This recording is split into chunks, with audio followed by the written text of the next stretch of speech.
இவர் வந்து பாத்தீங்கன்னா அருணகிரிநாதர் பெண் பித்தன். எல்லா விதமான வேலையும் பார்த்துட்டு குஷ்டரோகம் எல்லாம் வந்து போச்சு, ஊரே ஒதுக்கிடுச்சு. ஆனா முருகன் ஒதுக்கவே இல்லை. அவரை வச்சுதான் அந்த அருணகிரிநாதர் வந்து பாட்டு பாடுறாரு. திரு அண்ணாமலையில அந்த ராஜகோபத்துல ஆட்கொண்டாரு.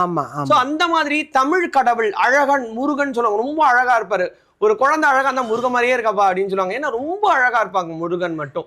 ஏன்னா சிவனோட ஒரு முகம், சிவனுக்கு மொத்தம் 5 முகம், அவருக்குள்ள இன்னொரு முகம் இருக்கு, அது வெளியே கொண்டு வந்து 6 முகமா வராரு.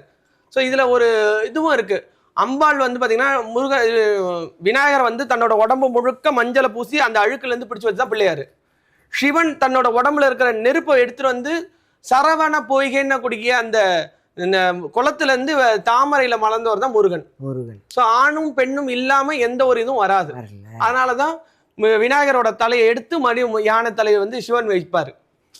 பெண்ணால உருவாக்கப்பட்ட ஒரு குழந்தையா இருந்தாலும் அது சக்தியின் வடிவமா இருக்குன்னு சொல்லி அதை பெண் வடிவமா இருந்ததை ஆண் வடிவமா மாத்து சிவபெருமான் தான் தலையை எடுத்து வைக்கிறாரு.